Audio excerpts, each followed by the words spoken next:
One of the birds that is listed in our parasha as a non-kosher species is the chasidah. We're not 100% certain as to the identity of this creature, but it seems, according to many authorities, that the chasidah is the stork. Why is the stork called the chasidah? The word chesed means kindness. And Rashi, citing our sages, tell us that the stork is called the chasidah because it does kindness to its fellow storks. It shares its food with them. Well, it's a very beautiful explanation of the name. But one of the great Hasidic rabbis asked an excellent question. If it's true that the stork is called the chasidah, the kind one, because it does kindness, why is it a non-kosher bird? We have a principle, and this is explained by Maimonides, that the main reason why we're not allowed to eat certain species of birds is because they're birds of prey. They're very violent birds. They attack their prey. And therefore, when we eat the flesh of an animal, as it were, we take in some of its nature, and we'd rather not take in the nature of something that's violent. But the chasidah is a kind bird, so why shouldn't it be kosher? Well, what's the problem with taking in that particular nature? And there's a very beautiful answer to this, again, provided by this Hasidic master. But let's try to understand it by looking back at the time of the Second Temple. That famous passage in the Talmud in Tractate Yuma tells us the first temple was destroyed because the Jews had descended into terrible behavior. There was murder, there was bloodshed, there was idolatry, there was sexual immorality. But, says the Talmud, in the times of the Second Temple, the people did mitzvot. They were observant. And they studied Torah. And they did kindness one to another. If so, asked the Talmud, why was the temple destroyed? Because of sinat chinam, baseless hatred that existed amongst them. Now, one of my colleagues asked a very good question. This passage in the Talmud is a contradiction. What does it mean that there was baseless hatred amongst them when just a few lines before that, the Talmud said they studied Torah, they did mitzvot, and they did kindness one to another? If they did kindness one to another, then what does it mean that there was baseless hatred? What did they hate each other for? People who hate each other don't do kindness to one another. They can't exist at the same time. What does it all mean? The Hasidic rabbi who asked the question of the Chasidah said as follows. It's true that the stork does kindness.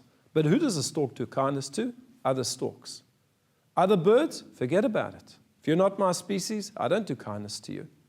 Well, that's not the type of kindness that we should be emulating. That's not a Jewish kindness. A Jewish kindness is even to do kindness to people that you'd rather not do kindness to. People who are not necessarily part of your group. You have to extend your kindness beyond. And that was the problem in the times of the Second Temple.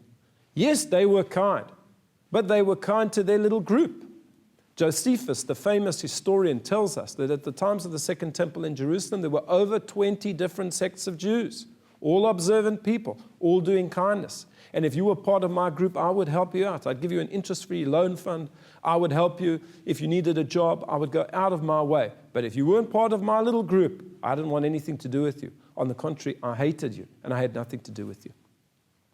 And in the introduction to the book of Bereshit, the famous Rabbi of Volozhin, the Netziv, Rav Natali Tzvi Yehuda Berlin, writes about why it is that the book of Bereshit is referred to as Sefer HaYashar, the book of the upright. And he tells us as follows, because it traces the story of the forefathers, the patriarchs, Avraham, Yitzhak, Yaakov, and their children.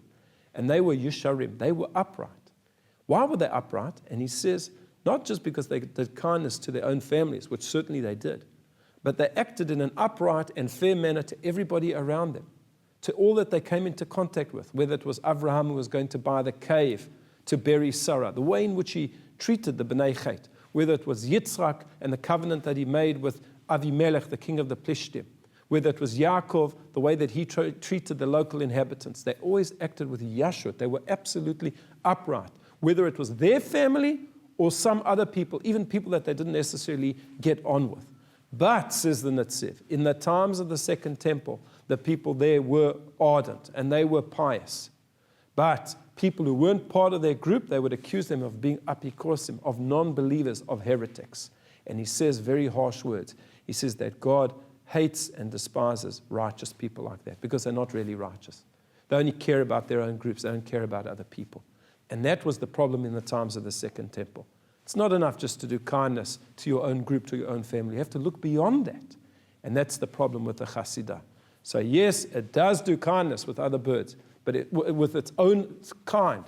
But if it doesn't do kindness with other birds, with other species, that's not the type of kindness that we would like to emulate. And therefore the stork is not a kosher bird. I wish you a Shabbat Shalom.